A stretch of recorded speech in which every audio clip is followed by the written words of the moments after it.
Assalamualaikum warahmatullahi wabarakatuh. Perkenalkan, kami dari kelompok 10 yang beranggotakan Sona Fatnaningsih dengan NIM 18160049, Novita Sari dengan NIM 18040064, Astripol dengan NIM 1816040070. Baiklah, di sini kami akan menampilkan makalah dari kelompok 10 yang membahas tentang audit kecurangan. Apakah teman-teman sekalian tahu apakah yang dimaksud dengan kecurangan audit? Kecurangan audit adalah upaya untuk mendeteksi dan mencegah kecurangan dalam transaksi-transaksi komersial. Sebagaimana juga diakui oleh IEI, kesengajaan sering sulit ditentukan. Padahal faktor kesengajaan merupakan kata kunci yang digunakan oleh IEI untuk menentukan apakah suatu kesalahan dianggap sebagai kekeliruan, error, atau kecurangan. Meskipun demikian, adanya faktor risiko atau kondisi lain dapat memperingatkan auditor tentang kemungkinan adanya kecurangan, antara lain dapat dibentuk sebagai berikut. Yang pertama, pengendalian intern yang lemah atau diabaikan oleh manajemen. Yang kedua, kerugian persediaan dalam jumlah yang besar. Yang ketiga, hasil-hasil pemeriksaan auditor intern ataupun auditor ekstern yang diabaikan oleh manajemen.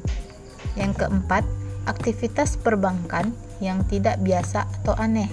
Yang kelima, pengeluaran untuk biaya atau pembelian dalam jumlah yang besar. Yang keenam, manajemen didominasi oleh salah seorang atau beberapa orang secara bersama-sama.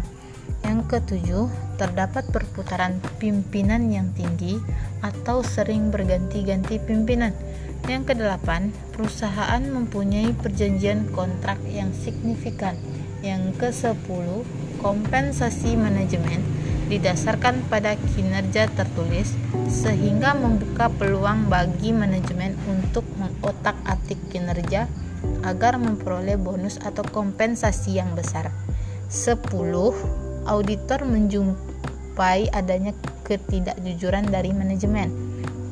Yang terakhir, perusahaan sering berganti-ganti.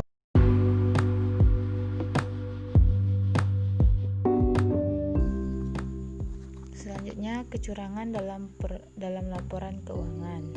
Kecurangan dalam laporan keuangan merupakan salah saji atau penghapusan terhadap jumlah ataupun pengungkapan yang sengaja dilakukan dengan tujuan untuk mengelabui para penggunanya. Sebagian besar kasus melibatkan salah saji terhadap jumlah yang dilaporkan dibandingkan terhadap pengungkapan. Sebagai contoh, WorldCom yang dilaporkan telah mengapitalisasi jutaan dolar, pengeluaran sebagai aset tetap yang semestinya harus dibebankan. Penghapusan terhadap jumlah yang dilaporkan merupakan kasus yang kurang umum ditemukan, namun sebuah perusahaan dapat melebihsajikan pendapatan dengan menghapus hutang dagang dan liabilitas lainnya. Selanjutnya, penyalahgunaan aset. Penyalahgunaan aset merupakan kecurangan yang melibatkan pencurian atas aset milik suatu entitas. Dalam banyak kasus, namun tidak semuanya, jumlah nominal yang terlibat tidak material terhadap laporan keuangan. Namun demikian, pencurian aset perusahaan seringkali menjadi perhatian penting manajemen tanpa melihat tingkat materialitas, karena pencurian-pencurian kecil dapat dengan mudah meningkat ukurannya setiap saat.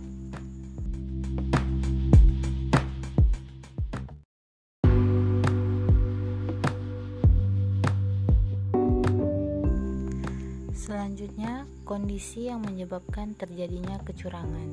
Terdapat 3 kondisi yang menyebabkan terjadinya kecurangan dalam laporan keuangan dan penyalahgunaan aset sebagaimana dijelaskan dalam PSA nomor 70 SA 316, dinamakan dengan segitiga kecurangan.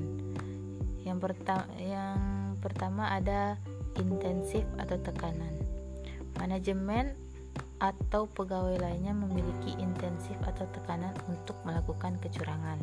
Yang kedua ada kesempatan, yang merupakan situasi yang memberikan kesempatan bagi manajemen atau pengawal untuk melakukan kecurangan. Yang ketiga, sikap atau rasionalisasi. Maksudnya adanya suatu sikap atau karakter atau seperangkat nilai-nilai etika yang memungkinkan manajemen atau pengawal untuk melakukan tindakan yang tidak jujur, atau mereka berada dalam satu lingkungan yang memberikan mereka tekanan yang cukup besar sehingga menyebabkan mereka membenarkan melakukan perilaku yang tidak jujur tersebut.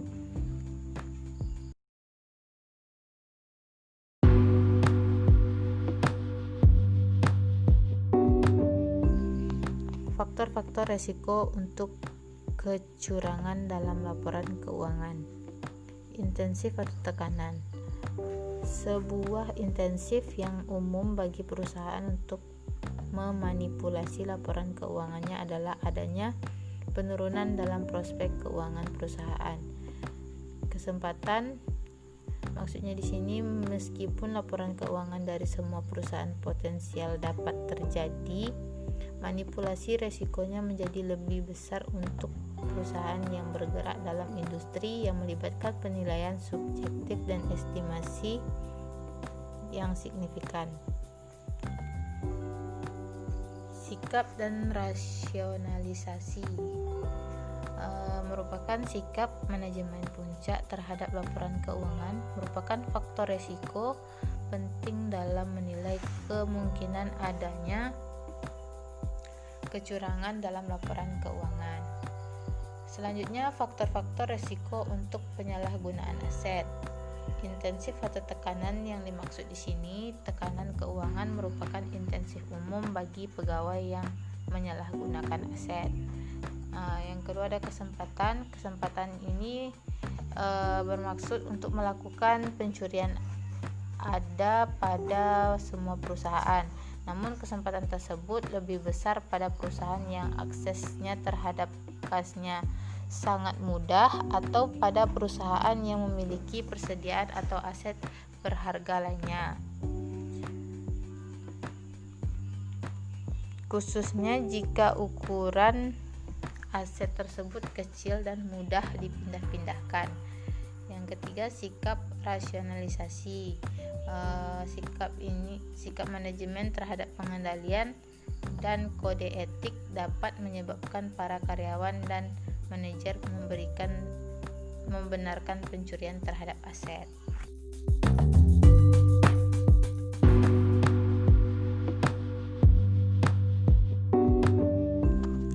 Mengukur risiko kecurangan. Yang pertama, skeptisme profesional. Dalam praktiknya, menjaga skeptisme profesional dapat menjadi sulit karena meskipun terdapat beberapa contoh kasus kecurangan dalam laporan keuangan tingkat tinggi, kecurangan material jarang terjadi dibandingkan dengan jumlah audit atas laporan keuangan yang dilakukan setiap tahun. Yang kedua, berpikir kritis. Selama merencanakan audit dalam setiap pengauditan, tim kerja harus membahas kebutuhan untuk menjaga pikiran kritis di sepanjang pengauditan untuk mengidentifikasi resiko-resiko kecurangan dan secara kritis mengevaluasi bukti-bukti audit. Yang ketiga, evaluasi kritis atas bukti audit. Auditor harus berhati-hati untuk tidak membenarkan atau mengasumsikan suatu salah saji merupakan suatu insiden yang terpisah. Sumber-sumber informasi untuk mengukur resiko kecurangan. Yang pertama, komunikasi antara sesama tim audit. Yang kedua, tanya jawab dengan manajemen. Yang ketiga, faktor resiko. Yang keempat, prosedur analitis. Yang kelima, informasi lainnya. Yang keenam, mendokumentasikan hasil pengujian kecurangan. Baiklah, selanjutnya presentasi ini akan dilanjutkan oleh rekan saya, yaitu Saudari Sona Fatnaningsih. Kepada Sona kami persilahkan. Baiklah, bismillahirrahmanirrahim. Saya Sona Fatnaningsih, NIM 0049, akan melanjutkan presentasi dari rekan saya yaitu Astripol, yang mana selanjutnya yaitu mengukur risiko kecurangan. Yang pertama, skeptisme profesional. Yang kedua, berpikir kritis. Yang ketiga, evaluasi kritis atas bukti audit. Yang selanjutnya yaitu sumber-sumber informasi untuk mengukur risiko kecurangan. Yang mana yang pertama yaitu komunikasi antar sesama tim audit. Yang kedua, tanya jawab dengan manajemen. Yang ketiga, faktor-faktor risiko.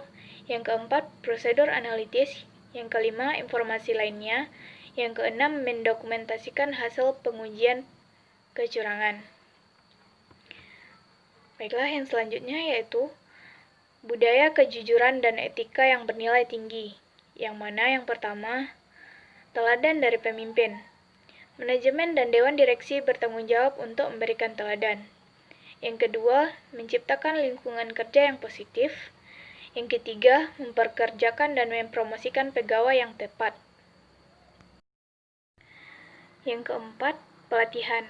Pelatihan di sini terkait mengenai kewaspadaan terhadap kecurangan dalam perusahaan sesuai dengan tanggung jawab spesifik pegawai. Yang kelima, konfirmasi. Yang keenam, disiplin. Selanjutnya yaitu tanggung jawab manajemen untuk mengevaluasi risiko kecurangan. Yang mana yang pertama, mengidentifikasi dan mengukur risiko kecurangan. Yang kedua, menangani risiko kecurangan. Dan yang ketiga, pengawasan dalam program-program dan pengendalian pencegahan kecurangan. Selanjutnya yaitu pengawasan dari komite audit. Komite audit memiliki tanggung jawab utama untuk mengatasi proses penyusunan laporan keuangan dan pengendalian internal organisasi. Yang selanjutnya yaitu menghadapi risiko kecurangan, di mana terbagi menjadi 4, yaitu yang pertama, mengubah keseluruhan pelaksanaan audit. Yang kedua, merancang dan melakukan prosedur audit untuk menghadapi risiko kecurangan. Yang ketiga yaitu merancang dan melakukan prosedur untuk mengatasi dominasi manajemen. Yang keempat, memutakhirkan proses penilaian risiko. Yang selanjutnya yaitu bagian-bagian risiko kecurangan yang spesifik. Yang pertama, untuk akun pendapatan. Yang kedua, untuk kecurangan dalam risiko pendapatan. Yang ketiga, untuk persediaan tanda peringatan untuk kecurangan persediaan. Yang selanjutnya yaitu untuk akun piutang dagang, pelaporan pembayaran, aset tetap, beban gaji, yang biasanya bagian dari risiko yang signifikan pada kecurangan dalam laporan keuangan. Yang selanjutnya yaitu tanggung jawab ketika kecurangan dicurigai telah terjadi. Yang pertama, merespon salah saji yang mungkin disebabkan oleh kecurangan. Yang kedua, jenis-jenis teknik wawancara. Yang ketiga, tanya jawab informal. Yang keempat, tanya jawab evaluasi. Yang kelima, tanya jawab interrogatif. Yang keenam, mengevaluasi respon tanya jawab. Yang ketujuh, teknik mendengarkan. Yang kedelapan, mengamati tanda-tanda perilaku. Yang kesembilan, tanggung jawab lainnya ketika dicurigai terjadinya kecurangan. Baiklah teman-teman, itulah presentasi dari kelompok kami. Jika ada kata-kata yang kurang berkenan atau penyajian makalah yang kami sampaikan kurang jelas, kami mohon maaf. Sekian dari saya